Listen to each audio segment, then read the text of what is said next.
So today, we're going to color code our salad. In a diet way of thinking, a salad is healthy, so you can have it anytime you want.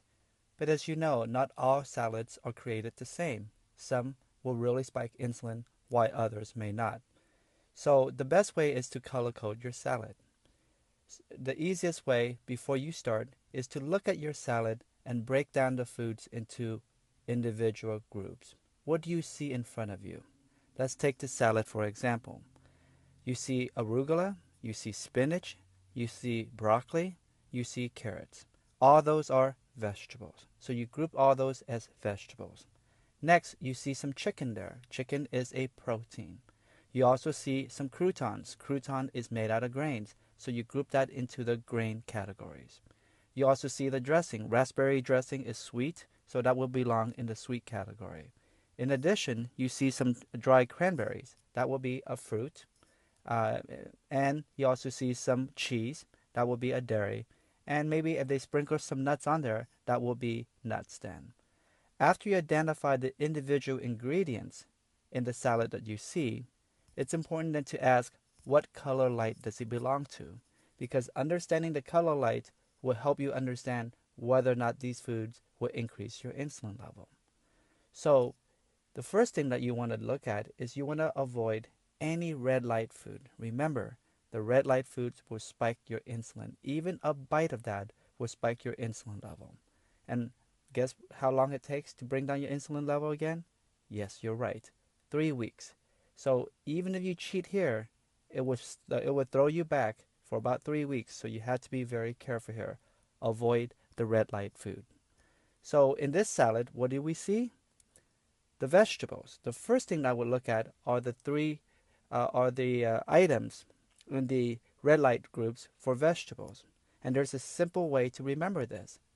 Potato, corn, carrots, and beets. These are the veggies I cannot eat. So whenever I see a vegetable, I would repeat that in my mind. Potato, corn, carrots, and beets. These are the veggies I cannot eat. And these are all the red light vegetables. So when you look at it right in front of you, I see the carrots. I see the corn. As a result of this, I would take that out. Just group it out. I'll take that out and put it in another section of your salad. The rest of them are vegetables, and it's okay. What are the other reds that you see? Grains. Croutons is a grain, so I would take the croutons and put it aside as well. And the dressing definitely is the red. The best dressing for any salad, especially if you want to use it, just dip it on the side. Use balsamic or vinaigrette or Italian dressing. I also see the fruits there. It's the dried cranberries. Cranberry is a berries, so it's a yellow light fruit. But remember, the yellow light fruits include only the fresh fruits, not necessarily dry fruits. So as a result of this, the dryness of the cranberries would then be considered a red light. So take out the dried cranberries.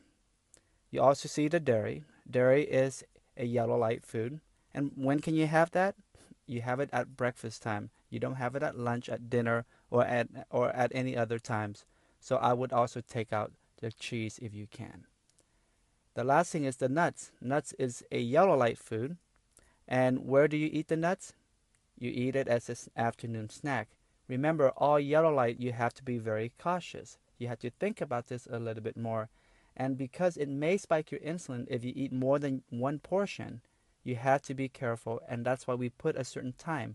Dairy always at breakfast, a fruit always as a morning snack, and the nuts as an afternoon snack. And because you're eating this as a lunch, the nuts, the yellow light foods such as nuts, fruits, or the cheese here would be then considered yellow, and you would want to put that on the side if you can. And looking at the salad further, you see that there is more vegetables. That is not potato, corn, carrots, and beets, the arugula, the broccoli. All those are green light food, so you can have as much as you want. And if you are at a buffet, go ahead, come back and have more of those green light veggies. The chicken is also on there. Chicken is a protein, and that's a great food to have for your green light.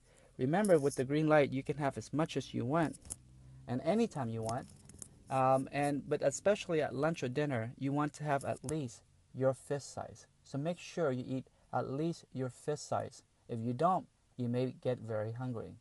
Typically, when it comes to chicken, I tend to eat at least 1.5 size of my fist. Otherwise, I will get very, very hungry later on.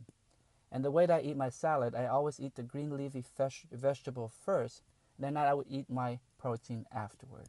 Because when you eat the green leaf vegetable first, you're more likely to be full compared to when you eat the chicken before you eat the vegetables. So, in summary, when you look at a salad, the first thing you want to do is that you want to break down the food into its individual ingredients. Group them. Is it a sweet? Is it a vegetable? Is it a fruit? Is it dairy? Is it nuts? Is it a protein? Once you identify them individually in its own ingredients, then the next thing that you want to do is ask, what color light is it? Is it a red light, green light, and yellow light? Have more of the green light food because those food will lower your insulin level. Avoid the red light food because those food will spike your insulin level immediately. And be very careful with the yellow light food. Thank you for listening.